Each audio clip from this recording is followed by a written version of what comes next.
It was the summer of 1943. The roar of engines filled the morning air, cutting through the quiet of the early dawn. As the massive B-17 Flying Fortress began its slow ascent from the tarmac, its engines thundered like a storm breaking free from the earth. The men in the cockpit, their faces tense and determined, knew this flight would not be like the others. This wasn't just another bombing run. This was the beginning of something far greater. Captain Jack Henderson, the pilot of the B-17 Wings of Freedom, glanced over at his co-pilot, Lieutenant Samuel Harris, who nodded silently. They had flown countless missions before, but today the weight of what they were about to do seemed heavier than ever. The year was 1943, and the war was at a critical juncture. The Axis powers, led by Nazi Germany, had terrorized Europe for nearly 4 years. Now the Allies were ready to take the fight to the enemy in a way they never had before. The B-17 was their weapon of choice, an aircraft designed to strike at the heart of the enemy from the skies. Henderson's grip on the controls tightened as he adjusted the flight path. Below them, the sprawling English countryside rolled out in patches of green and brown. The horizon was tinged with the faint glow of a rising sun, but the peace of the landscape betrayed the violence that would soon unfold. As the crew of the Wings of Freedom climbed higher, they left behind the safety of their base in England, heading straight into the heart of enemy territory. The mission ahead was a long one. They were to strike a German factory that produced vital war materials, a target that, if destroyed, could cripple the Nazi war effort. The stakes were high. With each passing day, the war grew more intense, and the window of opportunity for the Allies was narrowing. The B-17, with its powerful engines and deadly payload, was the key to turning the tide in the skies. But the Germans had been preparing for this moment, and they would not give up easily. Henderson's mind raced as he thought of the challenges they might face. The Luftwaffe, Germany's feared air force, would be waiting for them. The skies over Nazi-occupied Europe were dangerous, with enemy fighters eager to shoot down any Allied aircraft that dared venture too far. Anti-aircraft fire would erupt from below, flak bursting like deadly fireworks in the air. But the B-17 wasn't like the other bombers the Allies had used before. It was built to endure, to press on in the face of unimaginable obstacles. It was designed not just to fly, but to survive, to bring its crew home even when the odds were stacked against them. The crew had trained for this moment. They were ready. But as the Wings of Freedom banked and began its course toward Germany, Henderson couldn't shake the feeling that this would be a different kind of mission. The tension was palpable. They had flown before, but this time they would be crossing the line into enemy-held skies, into the unknown. His thoughts were interrupted by the radio crackling to life. It was the ground crew, offering their final words of encouragement. "Good luck, Captain. We'll be waiting for you." Henderson's hand tightened around the throttle as he responded, his voice steady but filled with the weight of the moment. "Thanks. We'll make it." The aircraft soared higher, cutting through the clouds. Beneath them, the world was shrinking. The further they flew, the more isolated they became, the closer they drew to danger. Henderson knew that in the hours to come, their resolve would be tested like never before. There would be no turning back now. As the B-17 leveled out, heading into the heart of enemy territory, Henderson looked at his crew. They were all ready for what lay ahead. They had trained together, faced countless simulations of what they might encounter. But training could only take them so far. Nothing could prepare them for the chaos and terror of a real combat mission. And as the bomber flew deeper into enemy airspace, a new kind of fear settled over the crew. The mission was about to begin, and in the distance, the first flak bursts of the day lit up the sky. This was no longer a training exercise. This was real, and the stakes had never been higher. "Here we go," Henderson muttered under his breath. The tension in the cockpit was thick, the hum of the engines louder now as they sliced through the air. Suddenly, the radio crackled again. This time, it wasn't the ground crew. It was a warning. "Enemy aircraft spotted, heading your way." The words hit like a cold slap in the face. The B-17's crew braced themselves as the sky ahead filled with the unmistakable sound of approaching enemy fighters. The Luftwaffe was coming, and they were coming fast. The Wings of Freedom shuddered as another blast of anti-aircraft fire rocked the aircraft. The crew stiffened, But Henderson's grip on the controls never wavered. The sky ahead had once been clear, a hopeful stretch of open air, but now it was filled with a haze of smoke, flak, and the distant sound of gunfire.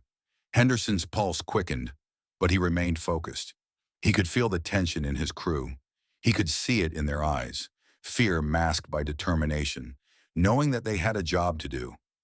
The radio crackled again. "Enemy fighters closing in fast, Captain. They're coming in low." Henderson's stomach tightened.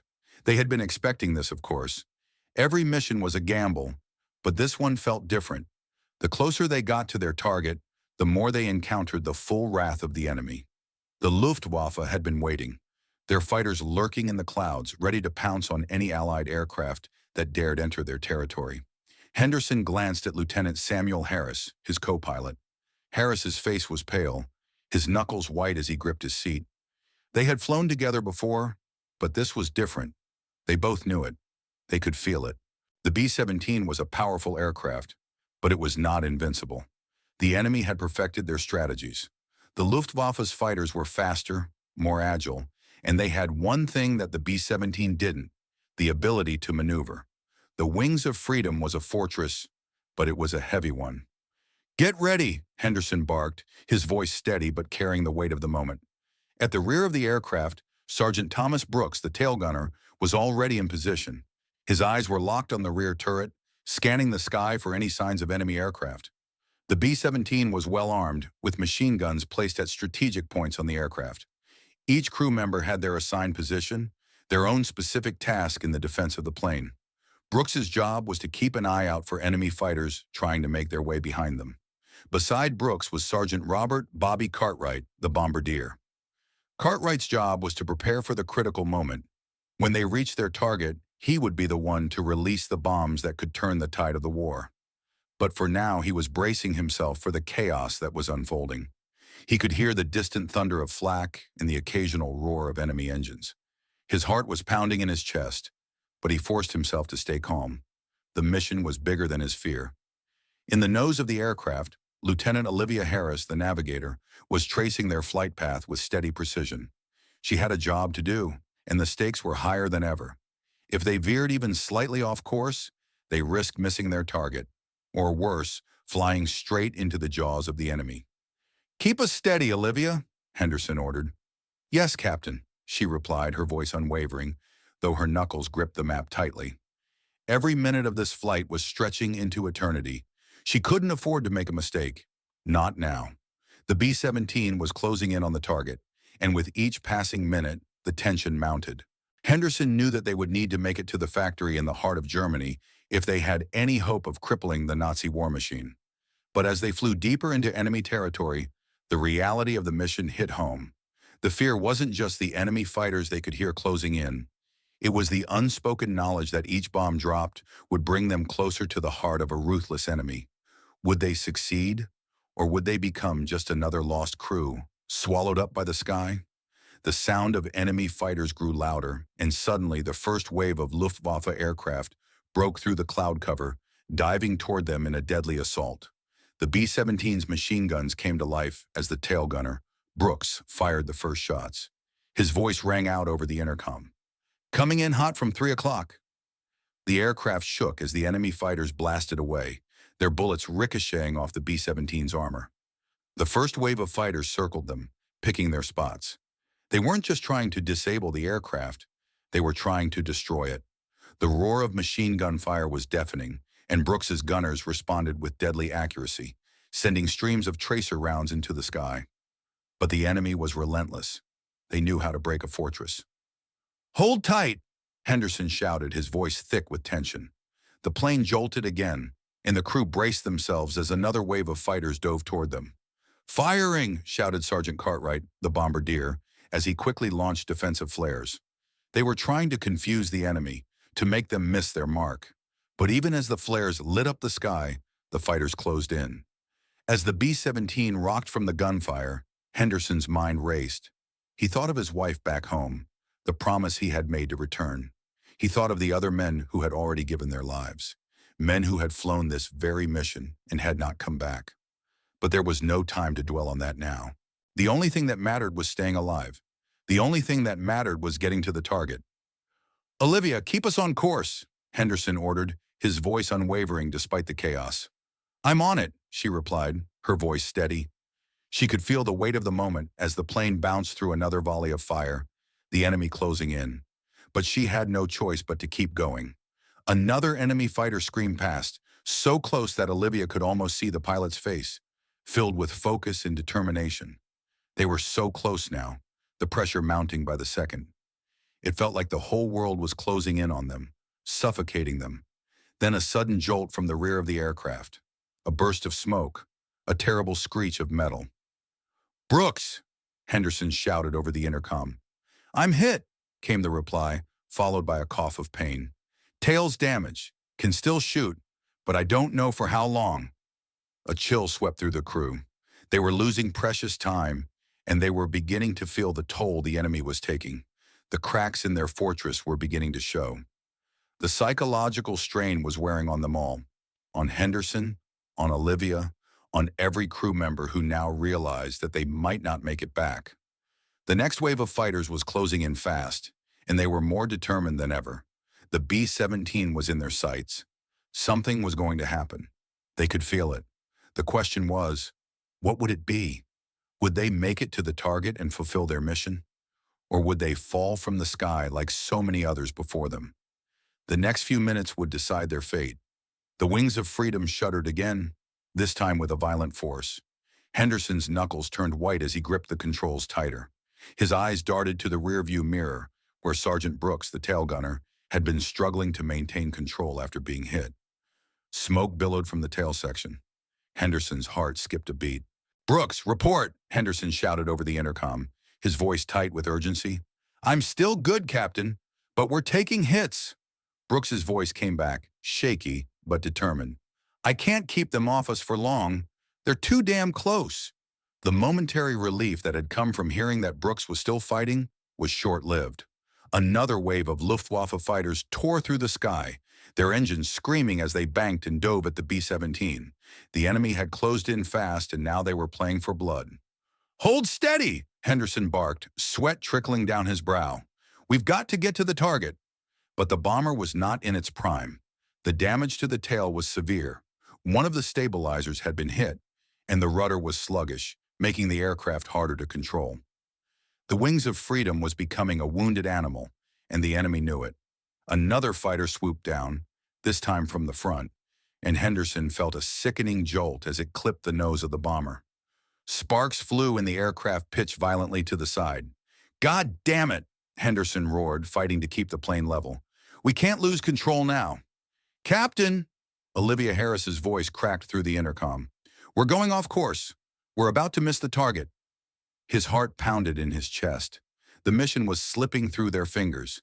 The factory they were supposed to hit, a target that could cripple the German war effort, was almost within reach.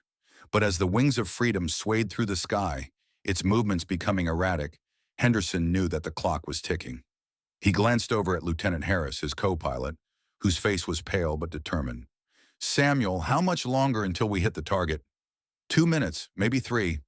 But we're losing altitude. If we don't stabilize, we won't make it," Harris replied, his voice tense. Every second counted. Henderson knew they had to make a choice, and it wasn't going to be easy. The enemy was closing in from all sides. His crew was on edge, and the Wings of Freedom was becoming harder to control. Yet the target was right in front of them, a heartbeat away from obliteration. But then it hit him, a cold, dreadful realization. They weren't going to make it. Not like this. Henderson's mind raced. If they pressed on, they risked losing the plane, possibly losing everyone on board. The factory was there, tantalizingly close, but at what cost? His crew was injured, the aircraft was damaged, and if they went any further, the chances of returning alive were slim. A voice in his mind screamed at him to go for it.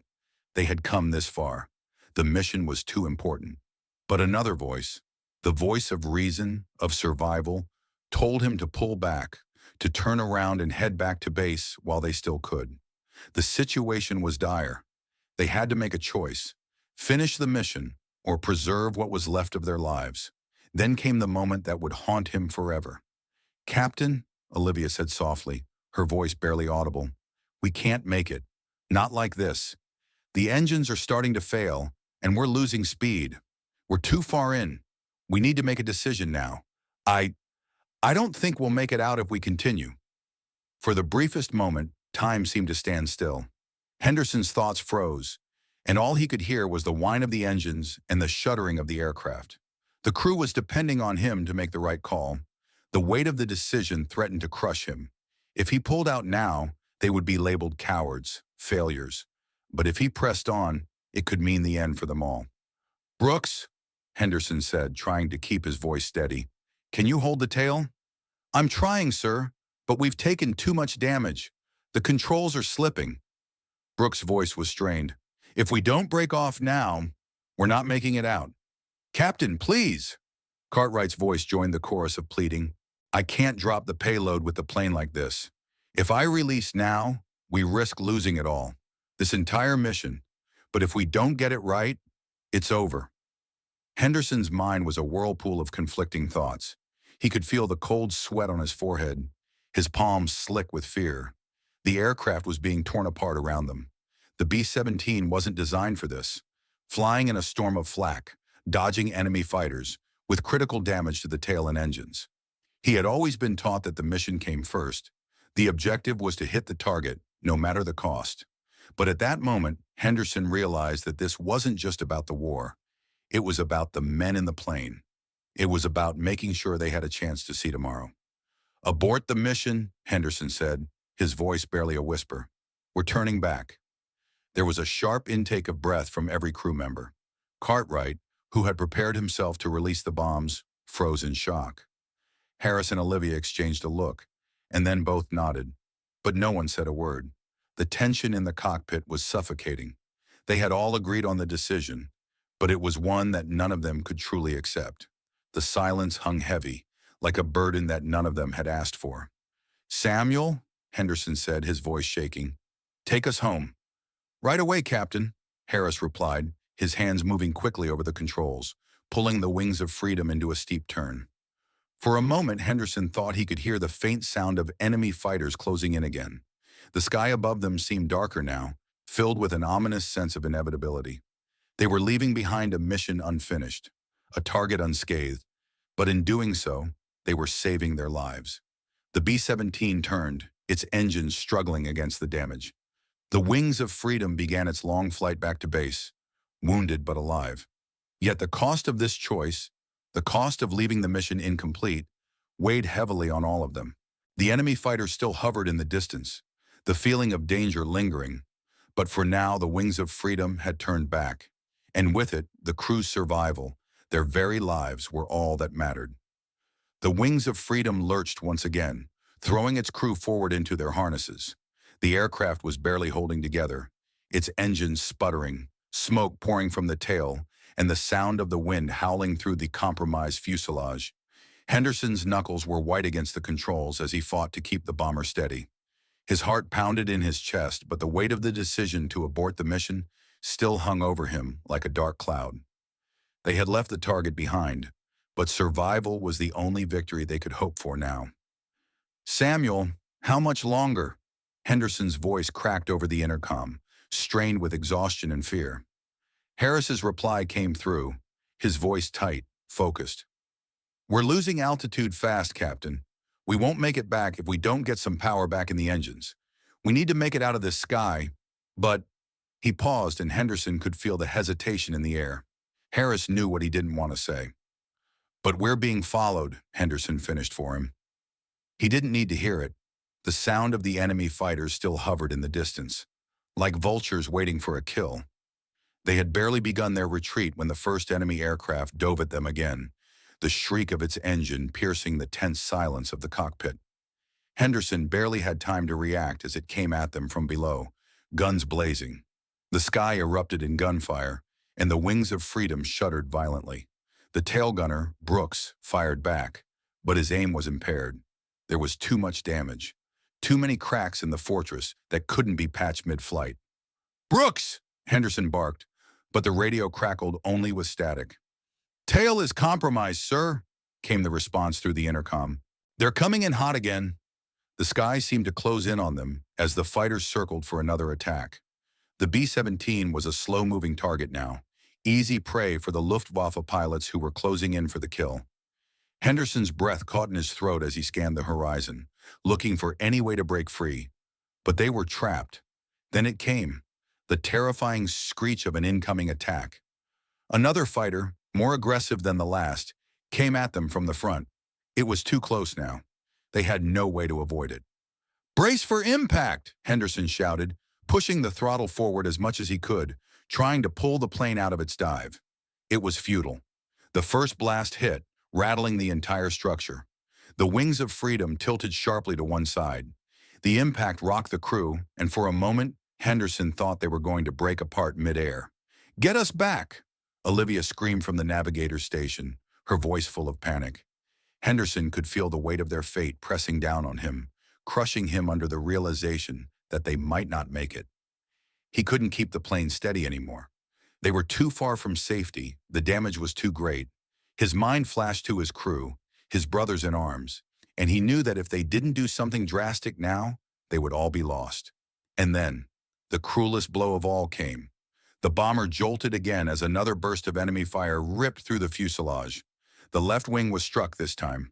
A terrible, ear-splitting groan filled the cockpit as the plane tilted sharply. Metal groaned under the stress, and the sound of something breaking echoed throughout the aircraft. A wave of dread washed over Henderson. "Left wing's gone!" Samuel shouted. "We're going down!" There was no time left. Henderson could feel the weight of the decision he had to make, a decision that would haunt him forever. "I'm going to have to bail," Henderson muttered, the words barely escaping his lips. "We won't make it back. Not like this." But as he started to reach for the emergency bailout switch, a voice from behind him stopped him cold. It was Cartwright, the bombardier. "Captain, wait. We can't just give up," Cartwright said, his voice shaky but resolute. "We're not dead yet. If we make it to the coast, we can get back to base. We can make it. Just let me do something." Henderson turned to face him, and Cartwright's expression was one of desperation and resolve. His fingers were moving quickly across the bomb bay controls. "I can release the bombs. Maybe it'll lighten the load. We'll get some altitude back. It's a risk, but—" Henderson's heart lurched. There was no time for hesitation. "Do it, Bobby," he said. Cartwright slammed his hand onto the release lever, and with a thunderous crash, the payload dropped. For a second, it felt like the world stopped. The B-17 groaned once more, but suddenly felt lighter. The strain on the engines eased. The aircraft started to rise, barely, but it was enough. Henderson gritted his teeth and pulled the controls back toward him. The B-17 started to level out again, but it was fragile. It was barely holding on, like a man holding his breath underwater, hoping against hope for the surface. And then, as if by miracle, the enemy fighters that had been circling like sharks suddenly broke off. One by one, they peeled away, leaving the wings of freedom alone in the sky. Did we make it?" Olivia's voice was strained, but there was a thread of hope in it. "Are we really getting away?" Henderson could hardly believe it, but somehow the enemy had stopped their pursuit. It was as if the very sky had decided to spare them. For the first time since the battle began, the wings of freedom was alone. They weren't out of danger yet, but they had a chance. "We're not out yet," Henderson replied, his voice hoarse. "But we're not done. We're not going down today." He punched the throttle forward, guiding the damaged bomber towards the nearest friendly airfield. He didn't know if the plane would hold together long enough, but he wasn't giving up. Not now. Not after everything. As they flew toward home, every one of the crew members was silent, absorbed in the fight to stay alive. They were battered, bruised, and their plane was hanging by a thread, but they were alive. But Henderson knew. He knew that one of them, one of his crew, wasn't going to make it out unscathed. He glanced back at the tail gunner's station. Sergeant Brooks was still manning his position, but his face was pale. Blood dripped from a wound on his forehead, and his arm hung limp at his side. Henderson's heart clenched. Brooks had fought like a lion to keep them safe, but the cost of that battle was written all over his face. "Brooks!" Henderson shouted, his voice full of concern. "You need to get back here. I need you with me, buddy." But Brooks's voice came back weak, almost a whisper. "I'll make it, sir. Just keep flying. Keep this bird in the sky. I'll do what I can for you." And with that, they flew. Through the storm, through the fire. They flew knowing that the cost of their survival would be felt in the days to come. The wings of freedom landed with a heavy thud on the tarmac of the Allied airfield. The moment the wheels touched the ground, Henderson allowed himself to exhale, deeply but shakily. His heart was still pounding, his body drenched in sweat. His hands trembled as he pulled the plane to a stop, the sound of the engine sputtering to a halt, echoing in the silence that followed. The airfield crew rushed to the plane, but Henderson's mind was elsewhere. Back in the skies, back with the memories of the battle, back with the men who had fought beside him. The tail of the Wings of Freedom was severely damaged, smoke still curling from the gaping holes where enemy bullets had torn through the plane's structure. The fuselage was dented and battered, a shadow of the powerful fortress it had been when it first soared into the sky. Yet against all odds, they had made it back. They had survived, but the victory felt hollow. As Henderson unbuckled himself from the pilot's seat, he turned toward his crew. Cartwright, the bombardier, was already unstrapping himself, but there was a distant look in his eyes. Samuel Harris, the co-pilot, was scanning the damage, his face pale but composed. Olivia Harris, the navigator, sat frozen, as if unable to process what had just transpired. And then there was Sergeant Brooks, still in the tail section, his limp form being assisted out of the plane by the ground crew. His arm hung useless, his face ashen, and his breath shallow. Henderson's heart sank. It was a relief to have made it back, but the cost was clear. Brooks had taken the brunt of the damage from the enemy fighters, his body marked by the battle. He had fought with everything he had, but the toll it had taken on him was unbearable. Brooks looked up as they helped him down from the aircraft. His eyes met Henderson's, and there was no anger in them, only exhaustion, the kind of exhaustion that only those who have stared death in the face could truly understand. "You did your part," Henderson said, his voice thick with emotion. "You kept us alive, Brooks. You did more than any man could ask for." Brooks's lips parted into a faint smile, but the effort seemed to drain him. "I wasn't alone," he rasped. "We all did it." Henderson nodded, feeling a pang of guilt gnaw at him. They had all done it, but the cost of their survival hung heavy in the air. He knew Brooks wouldn't be flying again, not for a long time, and that thought cut deeper than anything else. The crew was silent as they disembarked from the aircraft. Their uniforms were torn, their bodies bruised, but their spirits were the true casualties. They had completed their mission, sort of. They had made it home, but the price was steep. They had left their target untouched, the war machine still running, and they had sacrificed a piece of themselves to escape the jaws of death. They were heroes, yes, but it was the kind of heroism that left scars, the kind that weighed on your soul long after the battle was over. Henderson sat on the edge of the wing, watching as the medics attended to Brooks, their voices low and careful. The airfield was bustling with activity, other bombers returning from their own harrowing missions, ground crews rushing to prepare planes for the next flight.